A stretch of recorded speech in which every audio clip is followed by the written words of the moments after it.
இந்த கம்பெனியில் ஓனர் இப்படியா பண்ணுறது? இந்த ஓனர் அங்கே வேலை பார்க்குற ஸ்டாஃபோடைய சட்டையை கழட்டி பார்க்குறா. ஏன்னா அவள் பணத்தை மறைச்சி வச்சிருக்கா.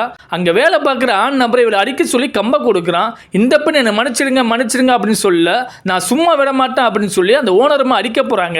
அந்த நேரத்தில் இவளுடைய ஃப்ரெண்டு டக்குன்னு ஓடி வந்து நிப்பாட்டுங்க அப்படின்னு சொல்கிறா.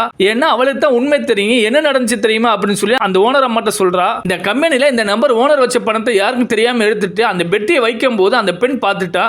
நீங்கள் என்ன பண்ணுற அப்படின்னு கேட்க, ஓனர் தான் எடுக்க சொன்னாங்க அப்படின்னு சொல்றான். அடுத்து அந்த ஓனர் அம்மா அந்த பணத்தை செக் பண்ணி பார்க்கும்போது பணம் கம்மியா இருக்கு. இது யார் பண்ணணும் அப்படின்னு சொல்லி டென்ஷன்ல இருக்காங்க. அந்த நேரத்தில் இவன் உள்ள வர்றான். மேடம் என்னாச்சு அப்படின்னு கேட்க, இதுல உள்ள பணம் கம்மியா இருக்கு அப்படின்னு சொல்லி கோவமா சொல்றாங்க.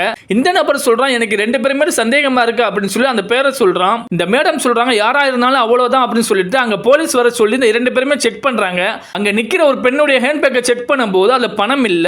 இன்னொரு பெண்ணுடைய ஹேண்ட் பர்ஸை செக் பண்ணும்போது உள்ள பணம் இருக்கு.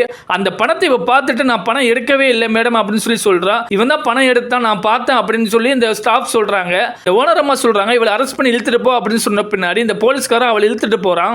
அடுத்து அந்த பெண் ஜெயிலுக்கு போன பின்னாடி கொஞ்ச நேரம் கழிச்சு பக்கத்துல இருந்த போலீஸ்காரன் தூங்க ஆரம்பிக்க, இவ டக்குன்னு என்ன பண்றானா, அவங்க கிட்ட இருந்த கீயை எடுத்து ஜெயில் கதவை திறந்து வெளியில வர்றா. அடுத்து டேபிள் மேல இருந்த மொபைல் எடுத்துட்டு ஓட ஆரம்பிக்கிறா. அடுத்து தன்னுடைய கம்பெனிக்கு வர்றா. யாருக்கும் தெரியாம ஒரு இடத்துல மறைஞ்சு இருக்கா. அங்க வந்து அந்த நபர் என்ன செய்யறான்டா, யாருமே இல்லை அப்படின்னு சொல்லி பணத்தை எடுக்க ஆரம்பிக்கிறான்.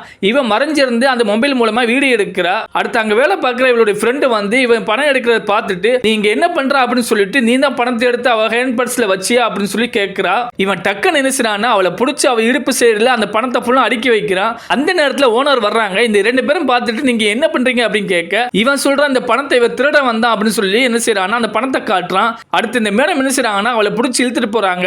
இது அவளுடைய ஃப்ரெண்டு அந்த வீடியோ மூலமா அந்த ஓனர் கிட்ட காட்டுறா. அடுத்து இந்த போலீஸ்காரனை வச்சு இவனை இழுத்துட்டு போங்க அப்படின்னு அந்த மேடம் அம்மா சொல்றாங்க. அடுத்து இந்த 2 பேர்கிட்டையும் அந்த ஓனர் அம்மா சாரி கேட்கறாங்க, என்ன மன்னிச்சிருங்க அப்படின்னு சொல்லி சொல்றாங்க. இந்த 2 பேருமே பரவாயில்ல மேடம் அப்படின்னு சொல்லி சொல்றாங்க.